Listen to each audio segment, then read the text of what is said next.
The mercy is that we aren't going to have to stay here permanently. That the way in which we walk out the details of our life directly correlates to how we experience this awful place. In trusting obedience to his guidance, resulting in sacrificial love and joy abundant until we're called home, or in constant angst, strife, grief, and hubris-driven rebellion as we try to suppress the reality of his lordship until we find ourselves in a place reserved for those who refuse to bend. Because goodness, whatever that means, is not the criteria by which we arrive in heaven. We arrive in heaven because our repentant souls shrank and cowered from the reality of our badness, and the man on the middle cross stooped down and picked us up from our mire and washed us clean. And yet, in spite of all of this, here we were, the turn of the millennia, and with a sudden need to give a name to this new American teenage religion, wearing a label that was wholly inaccurate. And so a new label was born, the infamous MTD religion, moralistic therapeutic deism. Morality is important for identifying what is good. Morality is relative, but so long as it kind of sounds like something that could be construed as nice, then you're good to go. Therapeutic because God's only role is to comfort you when you want him or you need something from him. And his primary concern is that your emotional state remain in whatever iteration of happiness that is convenient for you personally. And deism because God is remote and disinterested in the details of your life. Carry on and you do you. If you want him, he's there, but if not, it's all good. So long as you're a nice person, he won't really care. Jesus, Buddha, whatever makes you feel at peace, go for it. So long as you don't do something mean, like offend or behave as though your iteration of the divine is exclusively correct. And since this is so, never proselytize. That would be inappropriate since everyone's personal deity is all that really matters when we're getting along and doing our own thing. The chief end of man is never harshing the mellow, as it were. And so the wild and sudden recognition of the realm of the apologist came charging into the forefront of the minds of American churches, and by 2015, Christianity Today was running entire magazine editions devoted to the field. I remember quite distinctly being told by my silver-haired elders in seminary that it appeared that this was the dawning of the age of the apologist, as I was 5 years into a 7-year study program at the time. The age of Christian consensus in America was over. Private life was robustly diverse. And the average Christian, no matter the age, recoiled in discomfort at being asked questions about their belief, while simultaneously, others began spending every last minute learning the answers to the questions that the original apologist had answered in the first apologetic age, a time 19 centuries ago that erupted in similar cultural circumstances to us now in the 21st century. And now we're here, a decade later. Apologetics is relatively well known. Formal apologists are graduating from several different seminaries across the country. Apologetics is being woven directly into television series, sermons, podcasts, and even merch at most major faith-based conferences. And here you're spending your Sunday evening listening to one of these formal apologists do a public lecture on an issue you wanted to hear clarified. Which brings us to the point of why you need this context to understand tonight's topic. Because it is the tradition in apologetics to always anticipate objections to whatever you're about to argue for. You're a terrible apologist if you don't. And the problem is that I think I have to back all the way up to the history of what I've just laid out in order to do that tonight. Because modern American apologetics has been predicated on responding primarily to moralistic therapeutic deism, as the underlying worldview our audiences are holding themselves or having to deal with on the regular with others. And the fact is that what that has meant is that every good apologist has been browbeating for near 20 years that Yahweh is not a moralistically, therapeutically remote deity, which is true, kind of. It's too broad a rejection this far into a worldview debate, though. That's for initial response stuff, not for the folks who need help parsing out the intricacies of human dynamics and identities. Because in all of our browbeating against these three categories, we've accidentally implied that Yahweh isn't interested in being therapeutic at all. Or that if you're a serious apologist, the realm of emotion is functionless to forming coherent arguments and persuading those around us, asking for accounting of what we believe. But what good is dauntless zeal and consummate wisdom if there is a lack of understanding of the human side of life? Yahweh is regularly therapeutic throughout the scriptures. Comfort and emotional concern is a feature of his character. What good is an argument separated from ears, attached to a body, deafened by the emotions the argument claims are irrelevant? And if we are being honest, is not biblical orthodoxy separated from an emotion like compassion the ugliest thing in the world? Francis Schaeffer believes so. If you're not a theology nerd, Schaeffer is one of the first Christian philosophers of the 20th century. He is also one of the greatest apologetic thinkers of the previous age. Schaeffer gave us a metaphor for understanding how American culture has pathologized truth by separating it into two categories. He uses this metaphor to expose an error in both thinking and emoting. And I think when I show this to you, you'll begin to get a feel for where I'm going with all of this. You're getting a bit of seminary this evening, so sit tight. This is important. The metaphor is a two-story house. In the lower story, truth is defined only by what we can glean using our five senses: the finite world of the empirical, the natural sciences, the cognitive things, scientific facts, the thinking man's preferences. In the upper story, truth is defined by what we perceive without cognition: the world of values, emotion, morality, the things that give life meaning and make life worth living, the feeling man's preferences: love, fear, mercy, grace, heartbreak, loneliness, memories, ideas, and beauty. The reason the house is broken into two levels is because this is what American culture has done when handling the topic of truth. Reality is that the entire house is supposed to remain an entire house, where elements of both cognition and non-cognitive essences complement and complete one another, where the full experience of reality is simultaneously discoverable by both brain and heart, and where this robust experience is the only way of keeping either brain or heart material from becoming pathological. Pathology is the study of disease. Continuing with the metaphor, this means that to place oneself only on one level of analysis, either the bottom level or the top level, is to engage in an experience that is, at the end of the day, diseased. We need both in order for our cognition and our emotion to remain healthy. And Schaeffer called this methodological framework the middle path. The active meditation of his apologetic school being an awareness of which level of analysis was needed in the mind of the person asking their questions, as well as the active refusal of the apologists to camp out in their personal preferences for systematic analysis of an issue. That an apologist worth their salt knows that it's not appropriate to only ever use one of the levels. Both levels are needed for the issue at hand to be dealt with appropriately and in a way that is apologetically competent. And we know this, don't we? The apologists that only ever discuss a difficult or thorny problem from the bottom level of analysis can usually win an argument, but they rarely win any people who aren't already on their team. What they win is accolades for exposing their opponent's failed reason. The result is normally humiliation on some level for the opponent, and they regularly walk away further from Christ than when they began the debate. In effect, exclusively bottom-level apologetic analysis may hold the line, but it is rarely evangelistic in nature. It wins battles, but it loses the war. On the other hand, in the very rare event that you find an apologist camping out in the top half of the house, they are normally extremely pleasant to interact with, but become fairly feckless in any type of public argumentation. When you really need the brass tacks and some ability to move forward with a significant problem on a large scale, a scale like what we're about to discuss, like, is it ethical to remove healthy tissue from an individual who cannot consent because their brain hasn't entered adulthood? These types of apologists come up short quite quickly. There's a reason that they're rare. Very few people are interested in listening to apologists unless it's in an arena setting like this. You're here for answers, not cuddles. Get it out and get it done. And so apologists like this, C.S. Lewis, for instance, are sought for introductory material to Christianity, but past that, not really at all, and certainly not in the form of gritty debate where lives are on the line.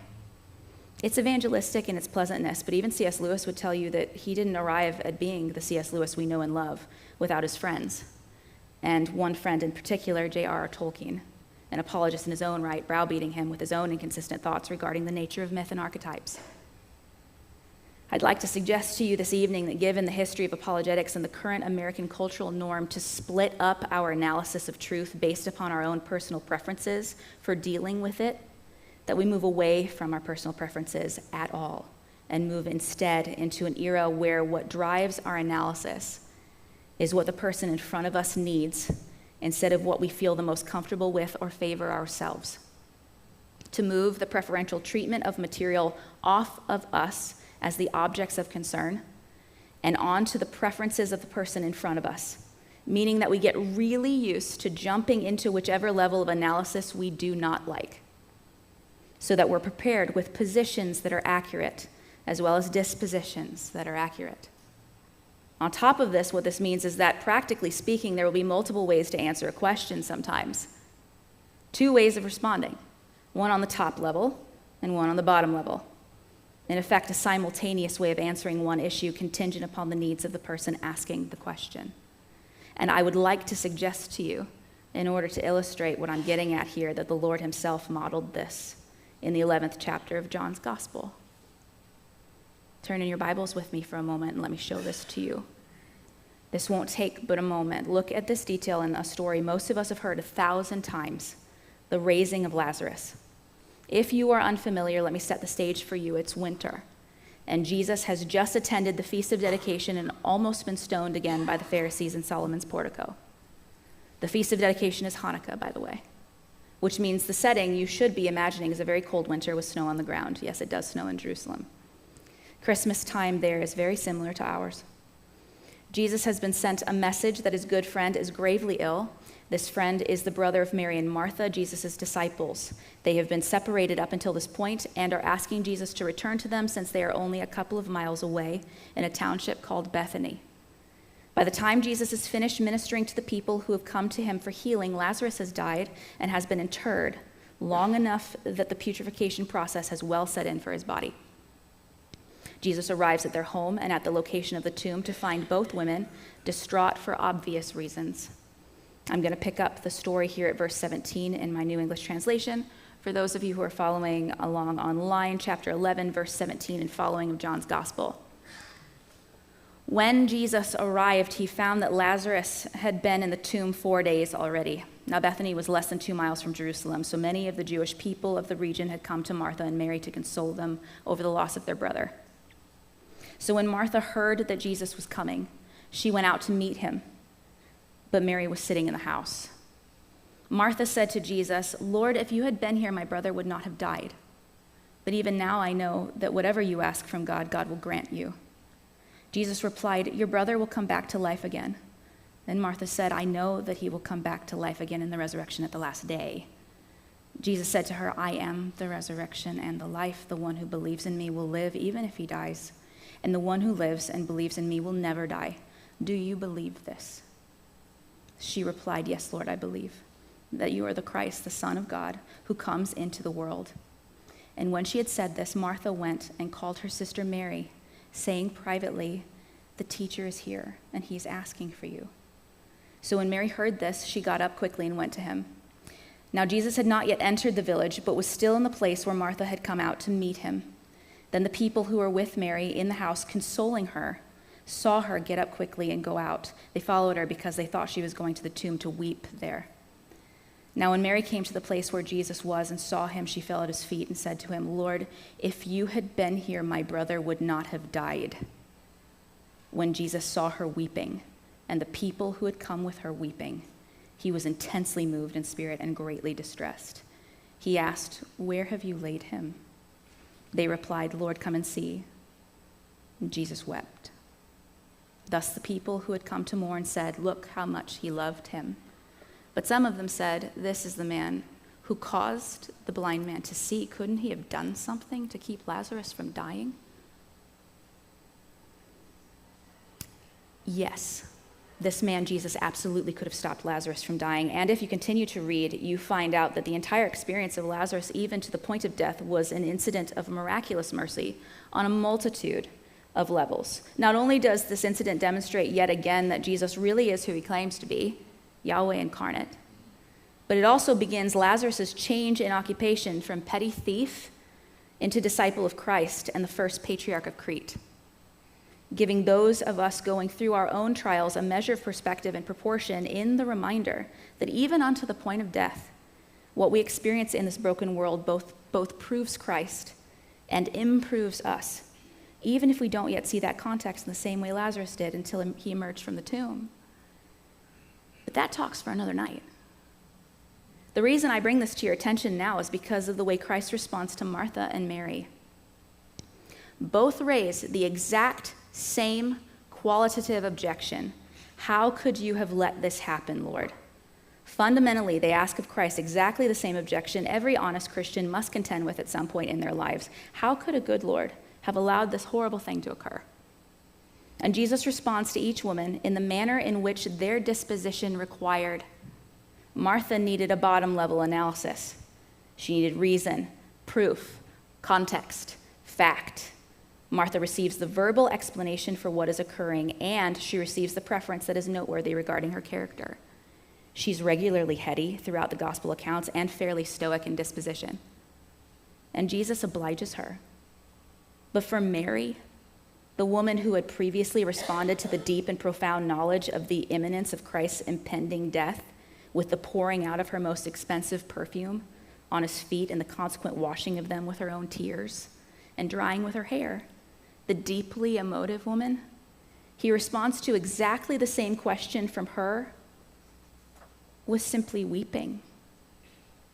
There is no logical proof, no reminder of the theological eloquence he has just gifted Martha with, and there's no stoic debate over the nature of the problem of evil. There is only the appropriate reaction to the problem of evil from a value and heart-oriented perspective. He wept with her. Same exact question. Two different answers on two separate levels of analysis contingent upon the questioner's needs. I would like to suggest to you this evening that we do both. That Christians are to reflect the character of Christ here on the painful subjects in contemporary culture. We provide positions that are logically consistent. We provide these positions the emotionally appropriate dispositions of a people who are intimately acquainted with the emotions that are being discussed. It's both simultaneously and not contingent upon our own preferences, but rather upon the preferences of the person to whom we are speaking. And now that we are on the same page, we begin the peculiarly specific discussion of transgenderism. This topic is far from new, and I need you to soak this in for a moment because our young people dealing with this topic are under the impression that it is new, and it is very much not. We need to study our history here for their sake. For our context, we are going to begin with the concept of tum in rabbinical Judaism, designations regarding sexuality and its binary nature, or lack thereof, dependent upon which rabbi you're currently following on Twitter, falls on a spectrum of analysis tracking the biological development of a human being. In Judaism, there are two sources for understanding theology. The written Torah, meaning what you and I know of the first 5 books of the Old Testament, as well as the oral Torah, or the traditions of the Jews and the rulings of spiritual leaders following the written Torah when dealing with complicated practical theology. Meaning documentation on how the hundreds of Mosaic laws were actually fleshed out on the ground by Moses and every leader after Moses' death. Up until 70 AD, when the temple in Jerusalem was destroyed, there was always a central location upon which rulings and applications could be made. This was called the Great Sanhedrin. You may remember that this court was where Jesus was brought to be tried for purported blasphemy before his crucifixion. After the temple was destroyed, there was now nowhere to go in order to receive the oral Torah, and so it was written down. And this is called the Talmud. The Talmud is composed of 2 sections, the Mishnah, which are the rulings, and the Gemara, which are the commentaries on the rulings. The Talmud is vast and full of really interesting cases and applications and comments, including, but not limited to, discussions regarding developmental sexual biology, where differing categories of atypical gender expression development are fleshed out. There are 6 categories along a spectrum, with female on one side and male on the other. In between those poles are the categories of Iloni, a female whose secondary sex characteristics do not develop, an androgynu, someone with both sex characteristics, and a saris, a male whose secondary sex characteristics do not develop. On top of this, there's a final category, tum, the the category of unknown sex characteristics as they have been hidden or covered. The tum designation is important because in order to reveal the appropriate biological category for the individual, surgery is required. Meaning that for what appears to be the history of Judeo-Christian thought, categories of analysis that look very similar to discussions of topics like androgyny, intersex, and transgenderism have been around from its inception. Most notably, and I want you to focus for a moment on the implications of this, the first halakhic documented individuals in the category of tum, a category apparently referenced hundreds of times in the Talmud, were Abraham and Sarah. The speculation goes that this is what explains Abraham and Sarah's context for their dispositions toward God's promise to them, and the necessary conclusions, if this context is accurate, that aid us in our assessment of them. Before they were Abraham and Sarah, they were Abram and Sarai, citizens of Ur, the capital city of the most venerated deity in the whole of Mesopotamia, the goddess Inanna, the goddess most famous for her contradictory abilities. In particular, her ability to change the gender of her worshippers at will. Lines 115 through 131 of the Sumerian poetry of Enheduanna, Inanna's high priestess in the 23rd century BC, which is the time of Abram and Sarai, reads thusly: to destroy, to create, to tear out, to establish are yours, Inanna. To turn a man into a woman and a woman into a man are yours, Inanna. And indeed they were in the eyes of her followers. A quick Google search will give you a great deal of reading regarding the practices of her temple attendants. You will see every form of gender blending available and readily speculated upon, even to the point of documenting that ritual songs of hers were subdivided by biological sex, and that part of the transformation process between the two is in the documented phenomenon of the Gela, who were male cult worshippers and priests taking on female names and changing their voices to sing in the Emesal dialect, which was reserved for women. The point is, it is out of this context that according to the Talmud, a tum couple was called. Leave your home, Abram, the Ur of the Chaldees, and go to a place I have made for you. From here, all of the weirdness regarding the rapidity over which Abram abandons his wife in every major city on the way, to that end due to fear of being killed over her beauty, is clarified a bit via implication. Egypt in the Old Kingdom had 3 biological categories for sex differentiation, as far as we know. There's male, female, and eunuch. Past that point, the category of eunuch was differentiated into eunuchs who were made that way through surgery, otherwise known as cut eunuchs, and born eunuchs who did not develop typically and were therefore disinterested in women. There is evidence that pharaohs of this time preferred to keep their court officials eunuchs of either category, as it meant a greater control over the sexual partners of the women of the court, and no competition for the pharaoh himself. For example, our oldest English Bibles, the Douay-Rheims English translation and the Geneva Bible, preserve in their translations this tradition when they document that Potiphar, the famous court official in Joseph's story only a few chapters after Abram's, is a eunuch in the saris category.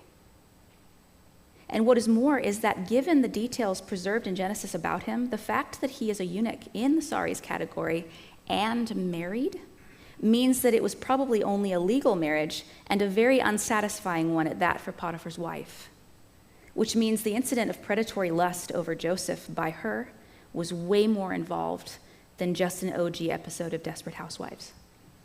And it also helps explain Potiphar's willingness to believe her obvious lies that result in Joseph's imprisonment. But I digress. Back to Abraham and Sarai. By the time they get to their destination, we have an extremely peculiar account that the covenant the Lord himself is about to cut with Abram involves actual cutting. And wouldn't you know it, it's genital surgery. So just in case you've ever sat there and asked yourself, why circumcision? I would like to suggest to you that it is for many levels of analysis, as the Lord normally does. Metaphorically for his people in consequent generations, hygienically for the rest of human history, visually for the sake of the enemies of God, spiritually for the sake of spiritual discipline, discussions later, etc. But for Abram himself, he would not have questioned it at all. you'll notice he doesn't protest one bit, and he has no problem protesting God. If you don't believe me, flip back to Genesis 18 to see what I mean. He's like, let's go. Because genital surgery for him would be what clarifies and gets him out of the category of tumtum. And pregnancy for Sarai would be what would get her out of that category as well. There is now no question as to their gender. They are male and female in spite of their atypical sexual development biologically. On top of this, the confirmation happens well into their old age. Pregnancy and Sarai's clarification was impossible without a miracle. She had already been through menopause, and so Yahweh handles that detail as well. The great physician knows what he's doing, it would seem. But what's more is that if we assume the implications of what I've just laid out are true, this means that in order for us to do our due diligence on that two-story house framework I've introduced, we need to camp out on something. What we have in this iteration of the transgender discussion is a bottom-level analysis. We have objectively verifiable characteristics we can point to, that are medically anomalous and completely separate from the emotions surrounding the discussion. Functionally speaking, since the halakhic sexual development categories are biological, this means that they correlate to our current clinical category of intersex. These are individuals who have verifiably indeterminate aspects to their biology, genetics, or both.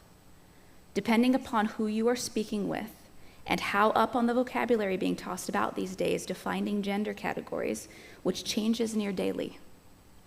You will notice that when it comes to transgenderism discussions, there is a rapid and convenient conflation between speaking about the anomalies of intersex individuals and speaking about transgendered individuals who have no verifiably anomalous characteristics biologically at all. And I cannot help but point out how inappropriate this is on a cultural level. Intersex individuals ought to be assessed on an individual level and not conflated with transgender cases in general. They deal with what is often extreme marginalization along with complicated medical histories, cancers, and hormonal imbalances, amongst many others. The details of each case very much matter since sexual development takes time. Self-report in these cases is critical as they are the ones living in a body that is genuinely anomalous and one that may not be immediately evident to the rest of society visually and sometimes even to them. Which means, loved ones, that if you are a member of this particular human population, and if you sit there wondering if anyone understands you or the immensity of the emotions you feel on a daily basis, if you worry that if you speak that you will be immediately pink-washed into politics you never wanted anything to do with, the answer is not only are you seen by Yahweh, but also he may have designed from all eternity that his people were to be descended through atypically sexually developed individuals just like you. And that this design was a feature and not a flaw in the providential sense, which means you are a feature and not a flaw in the providential sense. Your privacy is yours and ought to remain that way, but if you are so inclined to speak about these things, it is to Yahweh's people that you ought to feel the safest and least judged by. I know that very often this is not the case, and I'll be addressing that for a moment at the end. But at least now you have some apologetic material of your own to help curb some of these more poorly articulated talking points that are circulating in Christian circles. And at least now, perhaps, the Christ to whom we all need might be liberated enough in your mind to ignore any ignorance you've encountered and to get to know this Savior to whom you belong more intimately. And gosh, I hope so. On that note, we move on. Because if we've addressed the biologically derived part of the transgender discussion, then we have left to address the non-biologically derived part of the discussion, the phenomenon of desiring to present as the alternative gender without a biologically verifiable need to do so is also fairly well documented. What is new is the attempt by physicians to try and elicit the change through surgical means. What is also new is the openly manipulative way clinical research on this subject, something we are in desperate need of, is being purposely and coercively buried through social pressure. And what's worse, the way that some physicians have begun experimenting on children in order to facilitate advancing their own careers.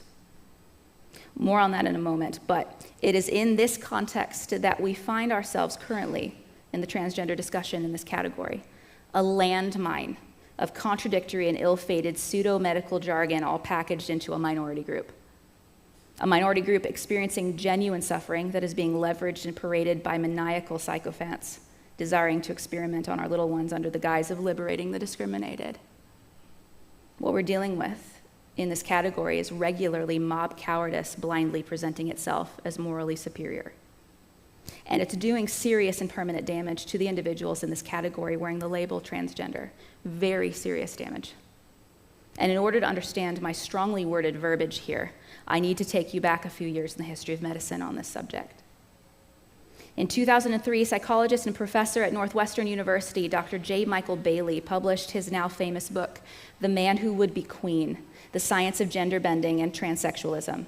In it, he outlines the evidence regarding transgenderism, that it is actually two categories of adults experiencing this phenomenon. Number one, an innate and extreme form of homosexuality, and number two, those who experience a fetish arousal pattern called autogynephilia. Don't get caught up on the vocabulary. I'm not going to take us into the weeds on this. You can read all about it later. The point is that since neither type were what the then transgender activists were promoting, they in turn concocted a smear campaign in order to hush the study. The entire controversy was reported by Alice Dreger, a historian and a bioethicist, herself an intersex advocate and activist, documenting this as well as other cases of the harassment of psychologists studying the phenomenon in her book, Galileo's Middle Finger. It seemed that when faced with medical evidence that does not confirm the transgender advocacy agenda, they squash it before it reaches the masses. Fast forward to 2008, when Dr. Kenneth Zucker, International Authority on Gender Dysphoria in Adolescents and Children, and lead psychologist at Toronto's Centre for Addiction and Mental Health, was chosen by the American Psychological Association Task Force on Gender Identity, Gender Variance, and Intersex Conditions to author the standards of care for individuals suffering under the disorder in the DSM-5. That's your normal diagnostic manual for physicians. As chairman of the APA's work group on sexual and gender identity disorders, Dr. Zucker authored the standards of care for transgender children and adolescents. This standard of care is referred to as watchful waiting, as he noticed that left to their own devices and under therapeutic counseling for patients experiencing both this disorder, along with the multitude of other disorders that normally come alongside it, would grow out of the disorder over time. But as with the previous case, such therapies were seen as attempts by Zucker and his team as conversion therapy by trans activists, even though the clients did not experience anything that converted them at all. And that demonstrated that what we may be seeing in children and adolescents with regard to the phenomenon may be very different than that which is experienced in adults. You see, the trans advocacy agenda is to unilaterally espouse that once a child acts or plays in a way that suggests they might be transgendered, that this is a permanent state regardless of their age. And so clients of Zucker began their smear campaign of his clinic in order to shut it down. And shut it down they did. The clinic closed in 2015 in spite of the fact that the Center for Addiction and Mental Health has come out publicly with an apology to Zucker and his team, and all of the clients have retracted their false accusations. But still the clinic and the world's leading expert on the subject remain entrenched in obsolescence. And these cases are not out of the norm. James Caspian at Bath Spa University in 2017 began documenting the cases of transgender patients who returned to their doctors for reverse gender reassignment, or what is known as detransitioning. These are the scores of patients who regret or phase out of their transgendered identity and wish to return to what they were before they transitioned. His proposal was accepted until the university considered the backlash they might receive from the trans community, to which the ethics subcommittee at Bath Spa admitted attacks on social media may not be confined to the researcher but may involve the university. Yet again, transgender activist outcry becomes the driving force for hushing medical research.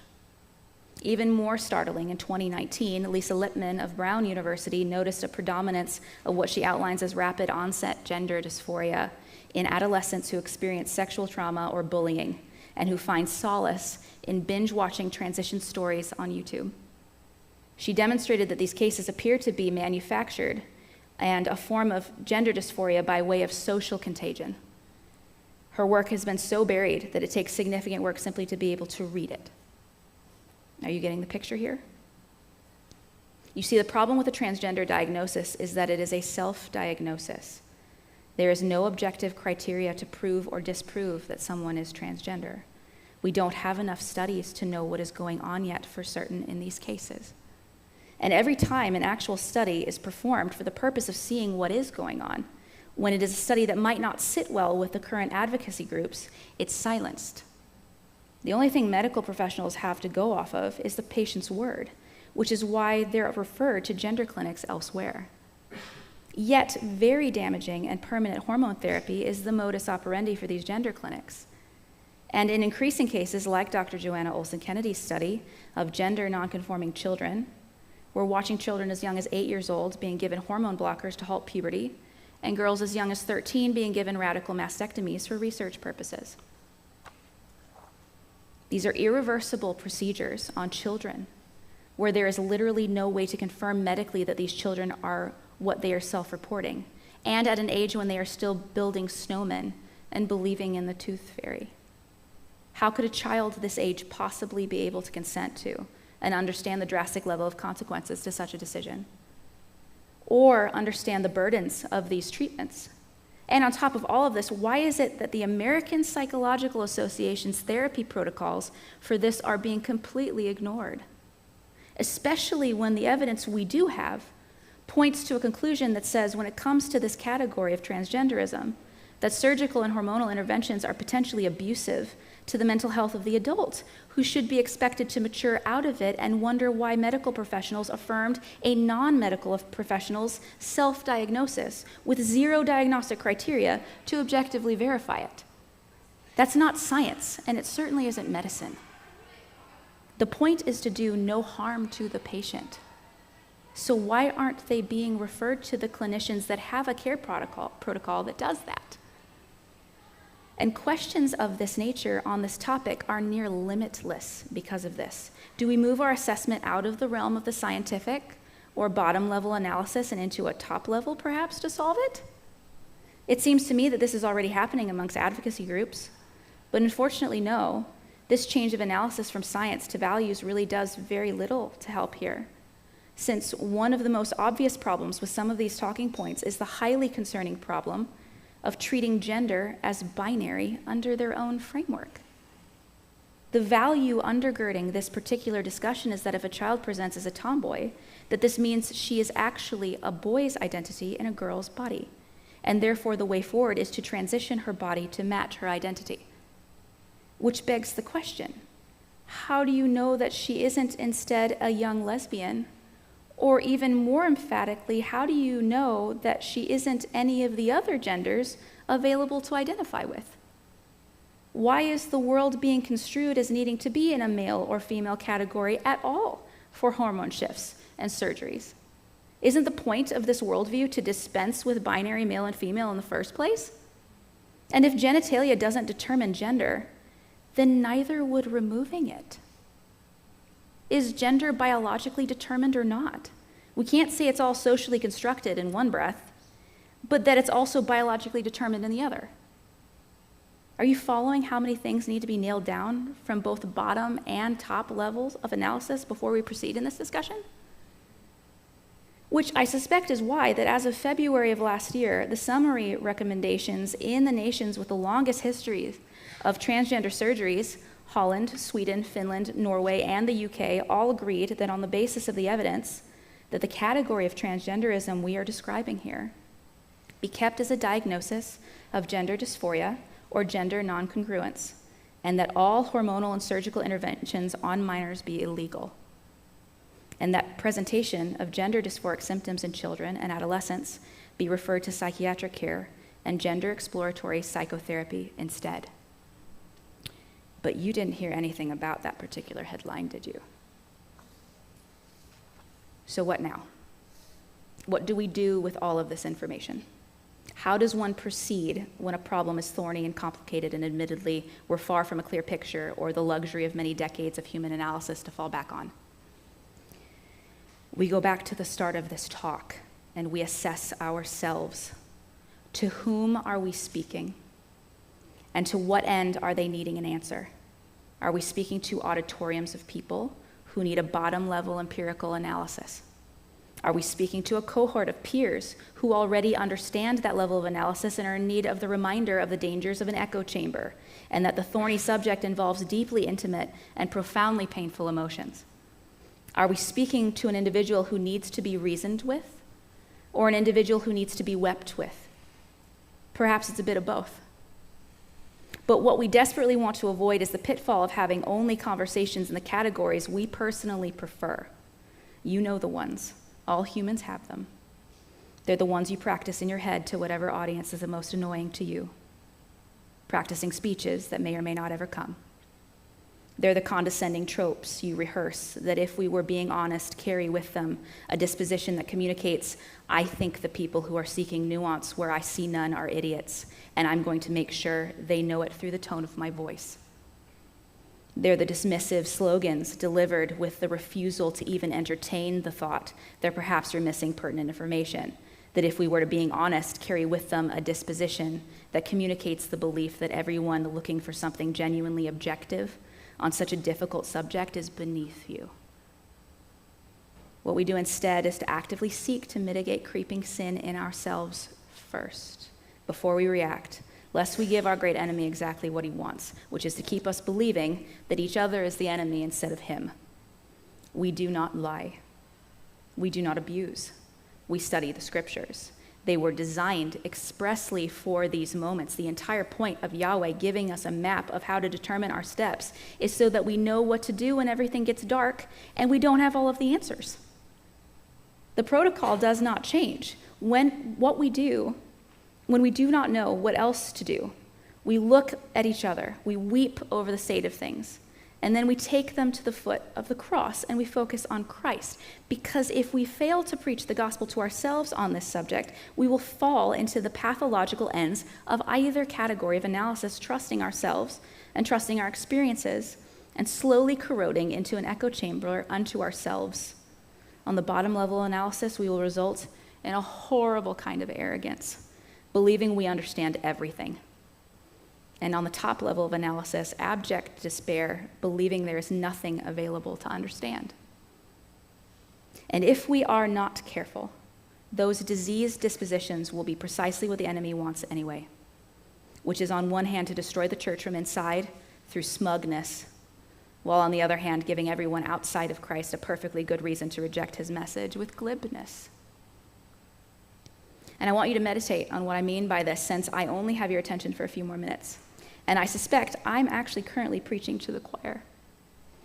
So I'm going to illustrate what I mean with the most personal example I can before we open up for Q&A, so that you can take it with you to explain to those in our community what you heard about tonight and the immediate takeaway. I want to elicit in your spirits the stories I am hearing from individuals who identify as transgender in this part of the Bible Belt goes something like this. I tried Christianity, but they wouldn't let me in. I couldn't get away from the staring and constant descent into my personal life and private medical history to be able to even feel comfortable entering a sanctuary. I was judged immediately upon entering because I did not look the part, and I'm not really interested in spending time in a place I clearly do not fit in. I do not think I will ever look like a Christian or feel like one, so what is the point? Now, I fancy myself a spiritual leader in our community, and I have the audacity to regularly wear a microphone and tell you what I think. Since this is the case, I have become relatively well known in our community, for better or for worse. Prior to my assignment here, I had a small following as well due to my work with cult psychology and campus ministry duties elsewhere. Over the course of my career, what has amassed around me is a parish of roughly a dozen churches in East Tennessee alone, innumerable congregants across the entire spectrum of theological diversity, hundreds of college students, scores of professors and peers, as well as an international presence in both of my fields to the point of regular speaking engagements across the country and outside of it. On top of this, my social media presence is enough to recently have been offered an avenue to monetize, which means every time I post something, over 6,000 alternative accounts have requested to see it. The point being, there are an awful lot of people who have access to seeing me daily, and the vast majority of them would report that they consider themselves Christians. Yet, over the course of the last few years, all of these thousands of Christians in multiple iterations of belief across multiple continents watched as I went from 165 pounds to 250 pounds over the course of roughly 24 months. And never once was I approached with the comment, "Hey, Anna, thank you so much for coming into our church to worship and maybe sharing a message with us.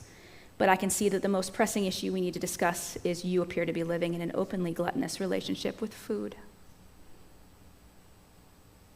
And for all intents and purposes, that's exactly what it looked like I might be doing, at least visually. It wasn't, but no one knew that until recently. I didn't even know. Turns out I have a congenital endocrine disease that was exacerbated by pregnancy, and I needed medication because I was dying. But I thought that what I was experiencing was what everyone warned me about happening in your 30s. In my mind, I was just getting older, and that meant I just needed to run harder and obsess about the litany of conflicting emotions I was having on a near daily basis, watching my bathroom scale climb. On top of this, one of the side effects of the disease is random nausea that correlates to my blood sugar tanking, which for my particular problem could be at literally any time if I don't time my meds appropriately. Which means for every day that I see human beings, which is every day, my personal prayer is, please, Lord, keep my blood sugar from tanking until I'm in the car by myself so that I don't have to suddenly begin gagging uncontrollably in public. Do I want to discuss all this medical history when I walk into a church in order to explain why they shouldn't immediately judge me as gluttonous? No, I don't. Because it's a complicated balance of my bloodstream and hormones, and it's no one's business. I would just like to worship with my family, please. The point being that at first glance, if we applied what transgender individuals are reporting they are experiencing in churches, which is visual judgment of suspected potential sinfulness, then why was it not applied to me for the same? Why was my suspected sin quietly treated as irrelevant, but theirs wasn't? How many intersex individuals have been judged by appearances when there was absolutely no potential sin there at all? How many of our adolescents are showing up needing the therapy of hearing a gospel that doesn't care about the cut or color of their hair as they grapple with the reality of distortion in their own minds in the form of gender dysphoria? And why in the world are we treating people that we don't even know are Christians or not yet as though they have to look the part or pass some sort of unspoken dress code before they're allowed to feel at home? And even more alarmingly, are we beginning to believe the lie that our local church culture determines which sins are worth mentioning and which sins are not? Has gluttony become a respectable sin in America? Y'all, we have to help our people knock this stuff off when we see it. To say I'm concerned here is an understatement. I don't have all of the answers here. I think you could tell. But I do know this, and I invite you into this headspace with me, since I'm not certain we're going to have a whole lot of answers rapidly here either. And since Francis Schaeffer has gone home to be with the Lord, we're going to hear from him for a second. We'll bring back an old apologetics mantra I haven't heard in a while. Christianity is a hopeless task unless our doctrine is true to the Bible, our apologetics is true to our doctrine, and our compassion is true to our apologetics. May this be true of us here at the beginning of the church age of the third millennium. May what our children inherit from us be positions that are biblical. May they inherit from us dispositions that are biblical too. And with that, we'll open up for any questions you may have.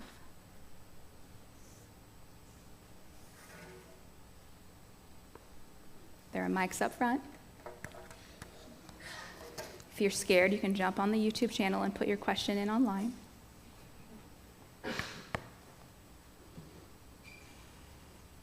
Hey. Hello. Hi, Lauren. Glad I was able to make it. I am too. It was a very interesting presentation, and I appreciated it. Cool. So I found what you described with the bottom level and top level of argumentation or perhaps communication to resonate with my experience. And I'm very much someone who tends to default to the bottom level normally. Me too. The thing is, when trying to communicate with someone who disagrees on the transgender or more broadly LGBTQ issues, that person, if they need more of a top-level style of communication, what does weeping with a person in that type of situation look like in a way that doesn't compromise one's principles on, biblical issues of what sexuality looks like, while at the same time showing compassion for that person's feelings and perspective on the issue? Find out whether or not they claim to be a Christian and whether or not that label is accurate first. Because if what they need is to meet the great physician, then we have no business talking to them about sin yet anyway. They wouldn't understand it. Come meet Christ. Okay, now that we know who Christ is and you've been baptized and you fully understand what's going on and the sanctification process is beginning and you have the Holy Spirit and all the holiness factor of being a Christian is self-evidently present in their life, that bottom level analysis should be much easier. In the meantime, if you don't understand what's going on, we say out loud, I don't have any metric for which to understand, but I can see you're in pain and I want to get you what I can. So we just acknowledge our inadequacy openly so they know that we're not condescending. Thank you. Yes, ma'am.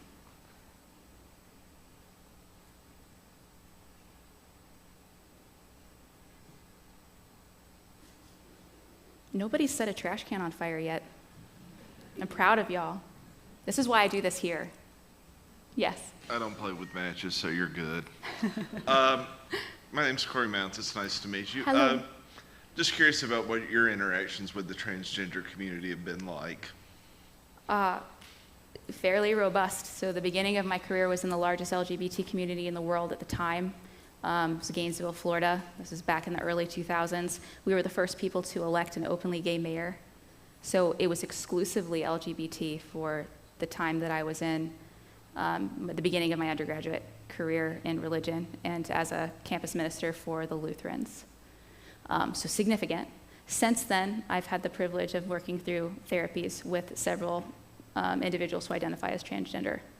And I'd say that's about, does that answer your question? Okay, cool. I'm not sure if you wanted me to keep going. I can keep going if I need to.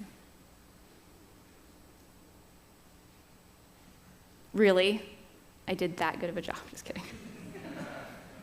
I don't believe you. I don't believe you. Yes, ma'am. Okay. I have a question. The pronoun thing that's going really Yes. strong right now. Good. Where does that fall into this? It's a matter of conscience, right? So, okay, here's that. It's a perfect illustration of top level and bottom level analysis. Are you speaking to an auditorium of people debating whether or not it's appropriate to have the government compel your speech to make it illegal for you to not acknowledge and use the pronouns you're being asked to use? Totally different analysis point than someone in front of you who you work with. You find out they're non-binary, their pronouns are they, them, and it's just in passing. Now it's a matter of conscience for you, but that's a completely different level of analysis. I don't know how to answer that question because it's contingent on the disposition of the person asking you to say they, them. I know in some cases I have said they, them, like when I'm giving the gospel. My cousin, I just visited in Arkansas, their daughter had to write a paper for college. Yeah. And the paper was rejected because she used the pronouns she and her. And the professor said that she would fail if she did not correct the pronouns because she really didn't know for sure what that person identified as. Now, she didn't change them. Good for her. But that's kind of what I don't have a child in schools. I don't know what high schools, elementary schools are facing. Thank you. Yeah. Because I can't imagine. This happened at UT, because if you remember, UT was the ones that came up with all the Z and Zer. We made the news. It's a really big deal. Totally different framework, because there the object of concern is a paper, and a professor trying to compel speech, right? So I'm very proud of her. If she were one of my students, I would have said, well done, and if you need my lawyer, I can make that happen. Yeah, because that's what we do with all of our students. Yeah. Totally different than, let's say somebody else was coming up and, I don't know, I'm trying to make up a situation. You've got an individual writing a paper analysis of some physician or something, and they are non-binary, so it's they, them pronouns. And they come to the person who wrote the paper and said, would you please change the pronouns?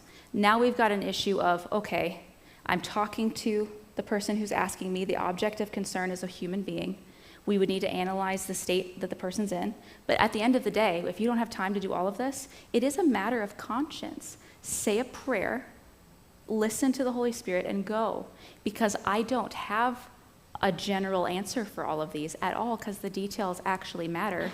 And where your disposition is spiritually matters too. Just be mindful of how that's going to be received. Right? I see a lot of like everybody panic, right? Somebody comes in and they're non-binary, and like the entire department is like, what do we do? Do we all protest? Like, no, you don't have to protest. Have a conversation with the person. They're a person. They probably also don't want to concern themselves with it too much. They probably just want to get their job done.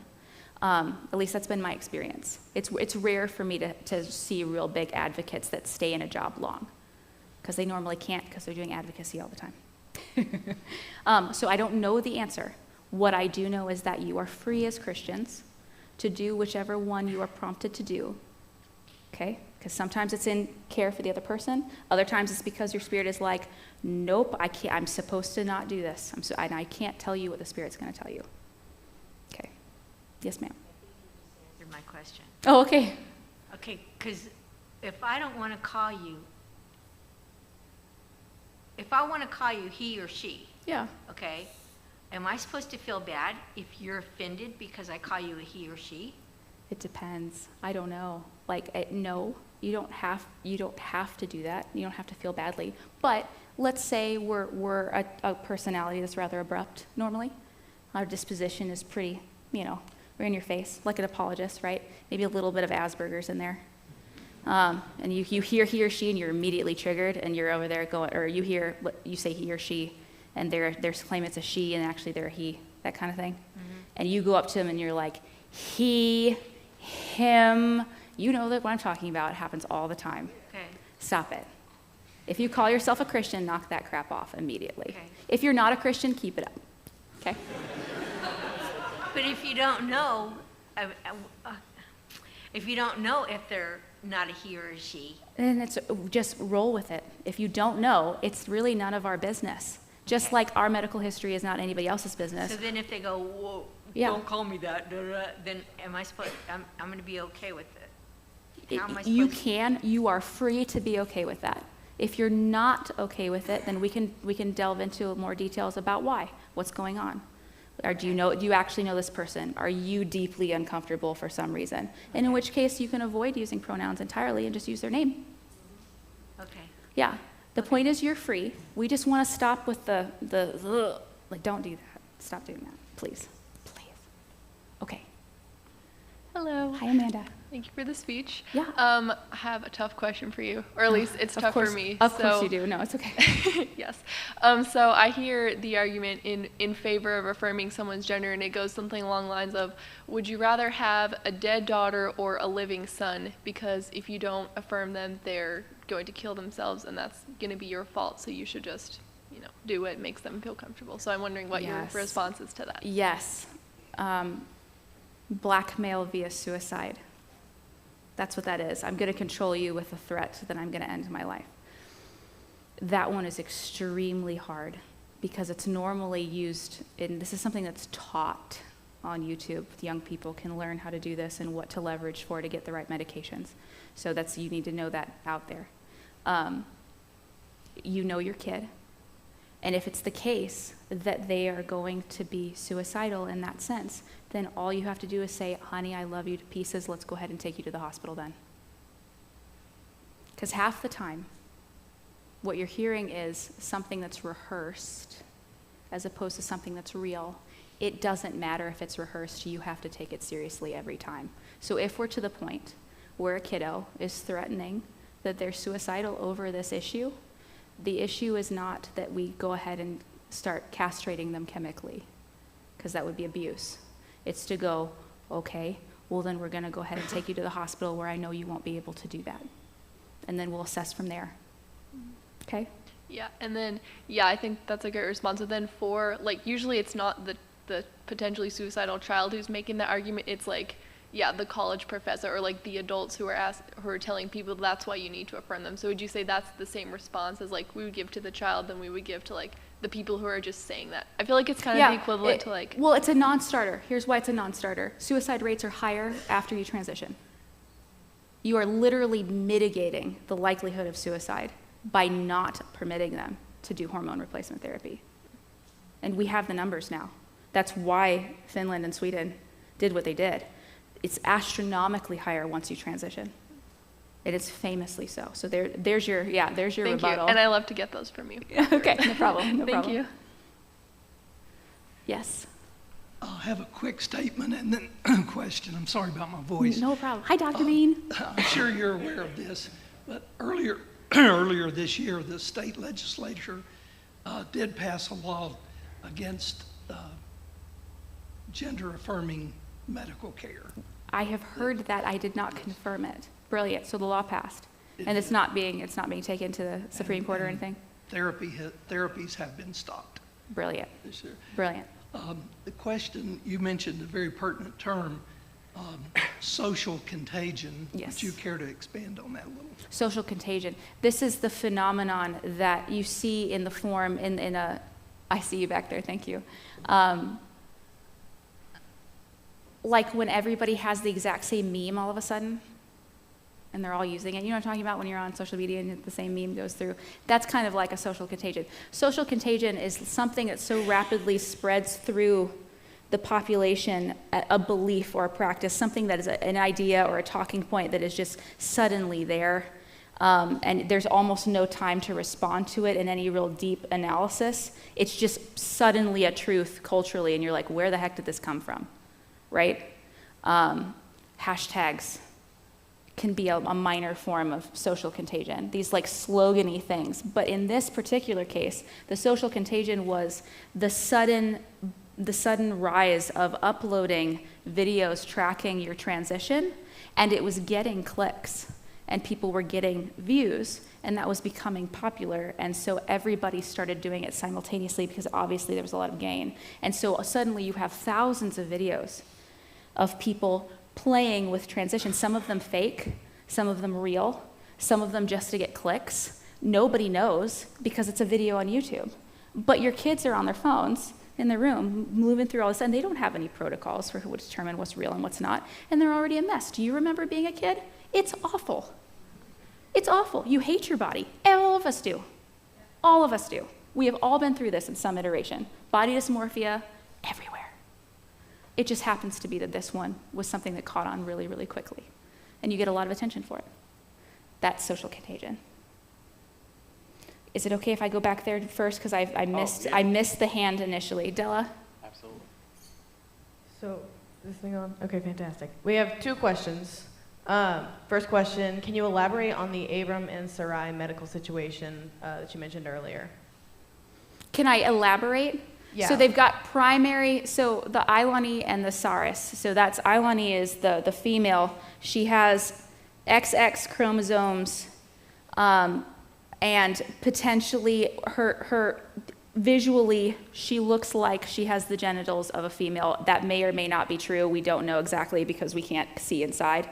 But secondary sex characteristics like breasts, like a voice that's higher, like no Adam's apple, things that are distinctly feminine never occur.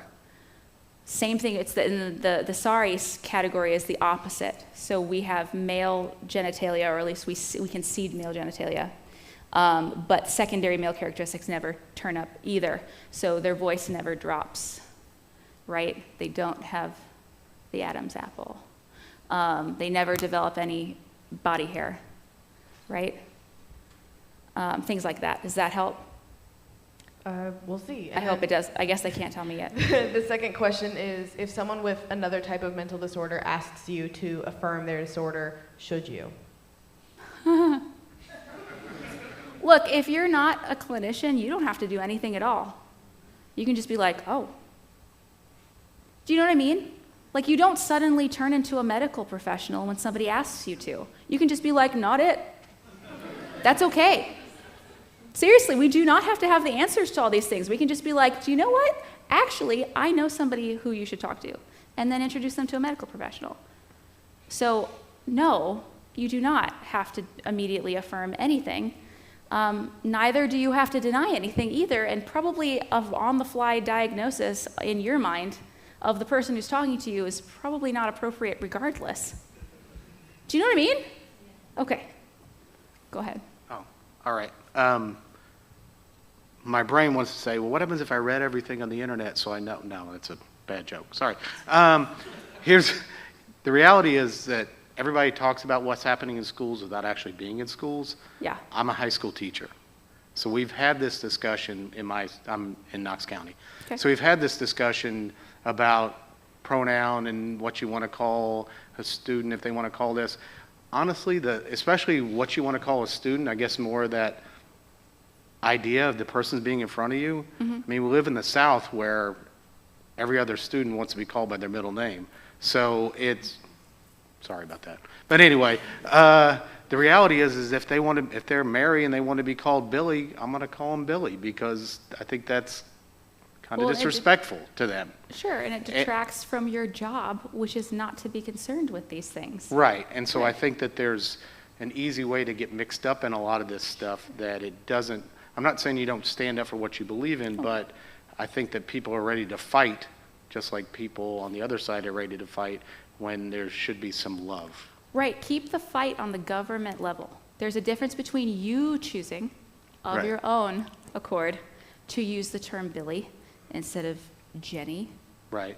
and an administrator coming in and saying, you're required to use the name Billy instead of Jenny. Totally different. It's Keep true. the fight on the government level. Why do we have people coming in informing us about how our speech is supposed to be processed? Never once has that occurred in the history of English common law.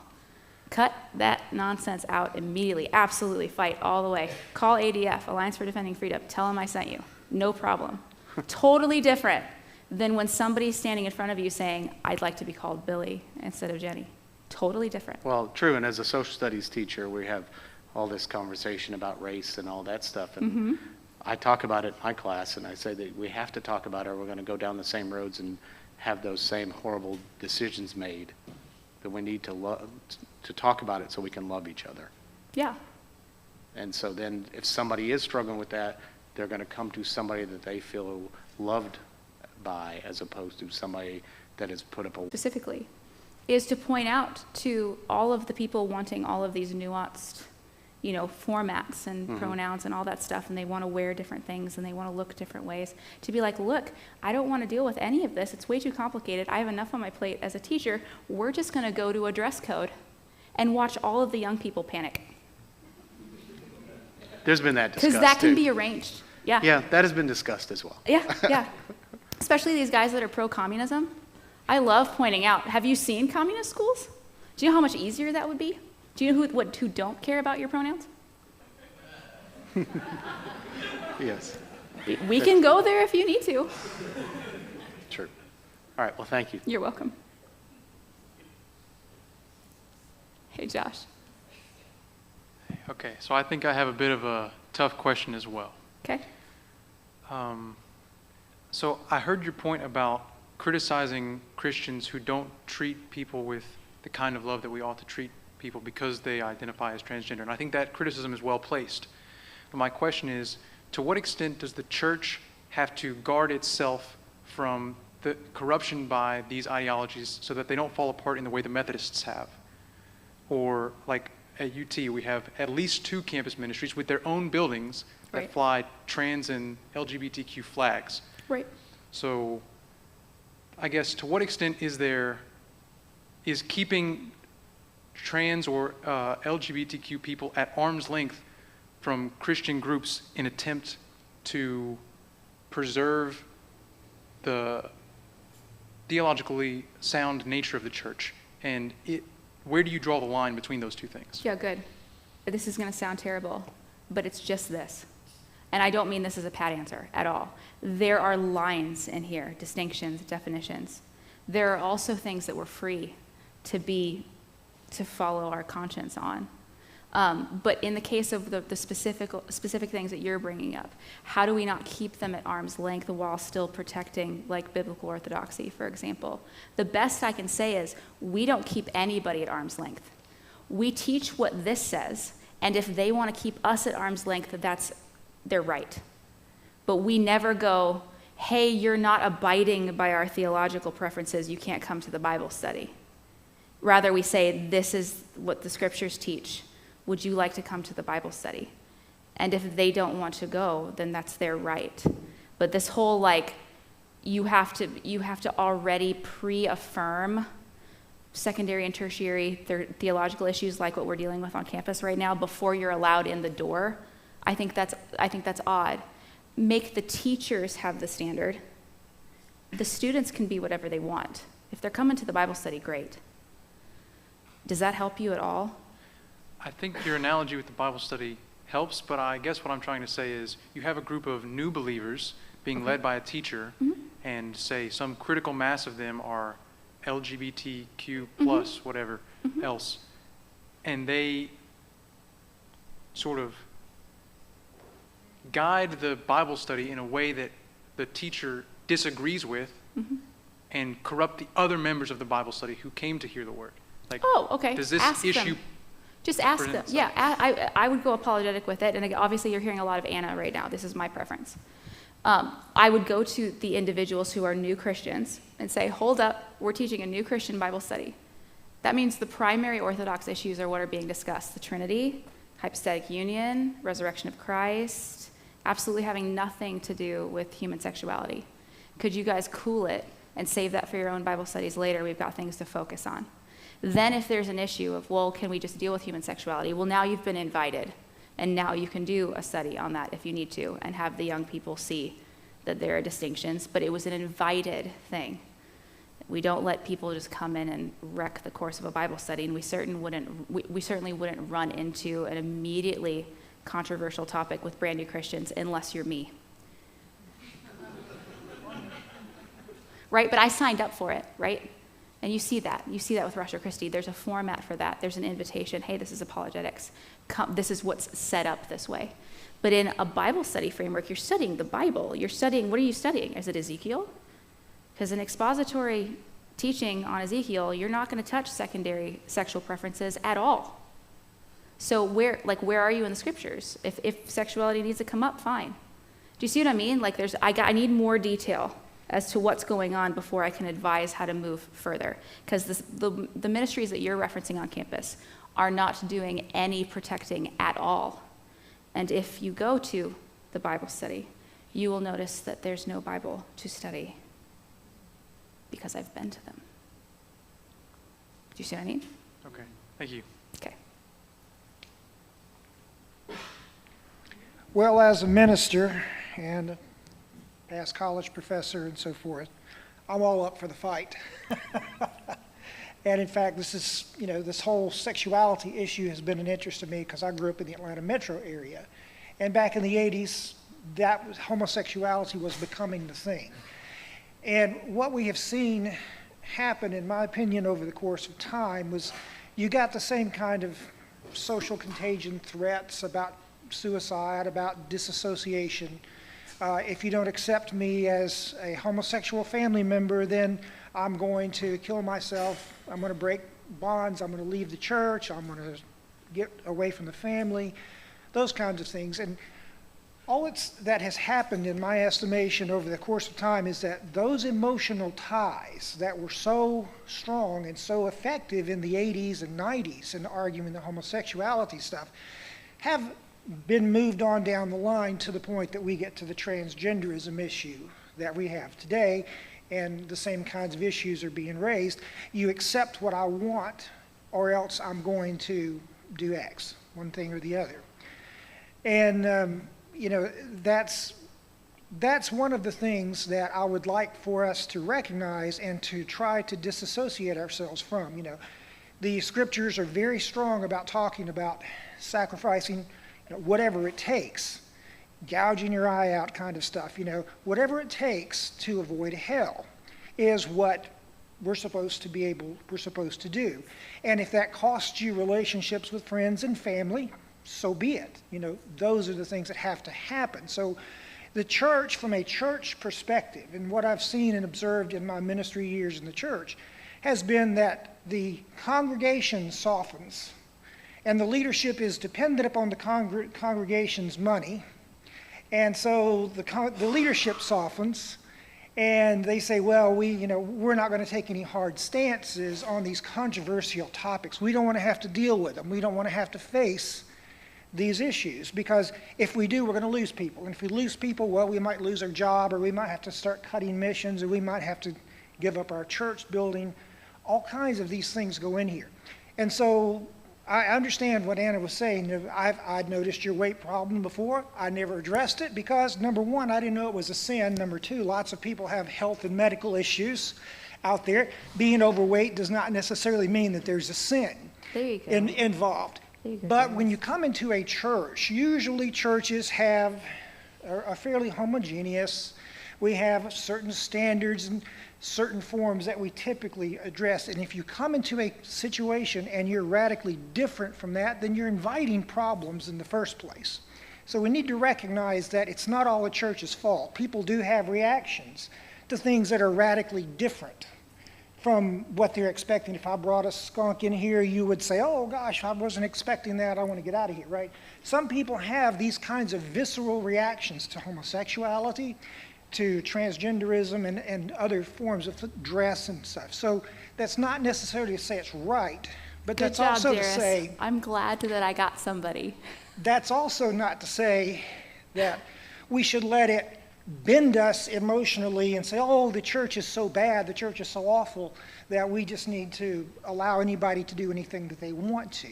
Because that's what you wind up with the guy before me here about the denominational problems with the Methodist Church and others, is they let people get in power who hold these progressive, so-called progressive views that are not biblically sound.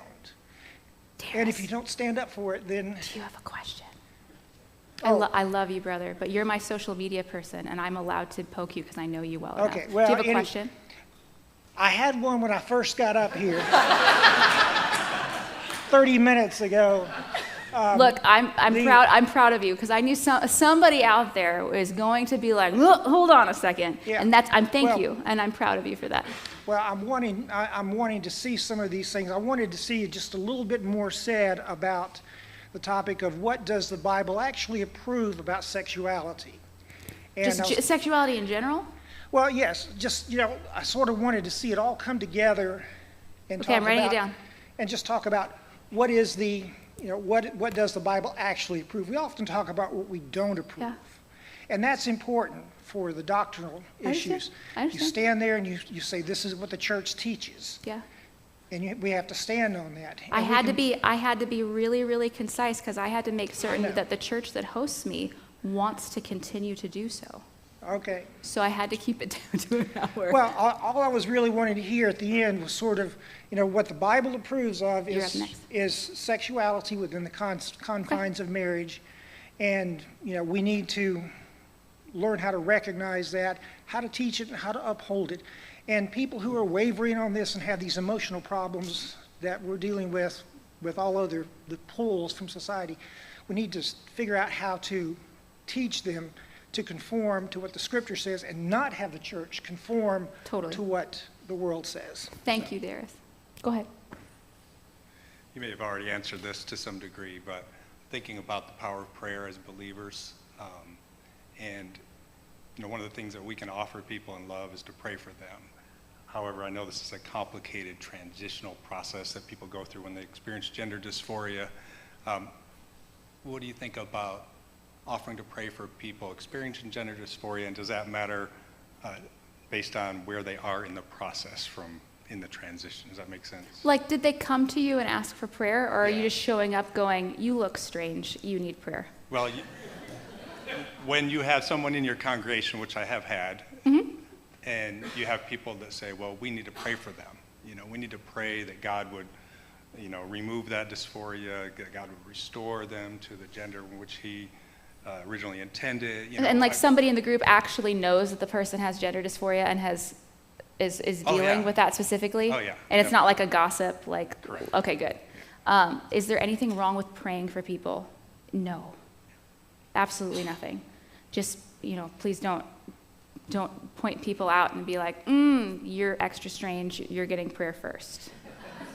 Like, wait for them to ask for it. Okay. Yes. So I know that you kind of know more about my situation, but for those of you that don't, I do have a younger sibling. She is 18 and has been playing with her identity, I guess is a great way to describe it. Doesn't necessarily know how she identifies. Natural born female, I guess is the best way to preface it. With this being a personal matter, and I'm a very logical individual, but I do get caught up in my emotions sometimes. How do I approach my very conservative family about, hey, you're being too harsh, and then also approaching my younger sibling without, I guess, I don't know how to phrase it. I guess conforming to whatever she's wanting me to conform to without like putting my faith on a back burner. Yes. And without putting my integrity on a back burner as well. Right. You pray a lot, and then you just be you. Because the Lord designed specifically you, and he put you in that framework. You didn't pick your family, which means there are design features that are specific to you that speak volumes in ways that I never would be able to with all of my talks and books and laptop and Diet Coke and microphones. Okay? So don't miss that. That really matters. In my experience, full transparency is the best way to move forward. Hey, sister, I love you to pieces, and there's nothing you could ever do to the point that I wouldn't consider you my sister and love you. If you ever want to talk to me about this, I'm grieving, and I really don't know how to proceed, because there are a bunch of things that I don't want to offend you. I don't want to make our relationship worse. I don't even know if you're offended by the fact that I'm a Christi student in general. I just want you to know that I love you to pieces, and I don't want any of the dumpster fire that I see out there to come between you and I. How would you like me to proceed?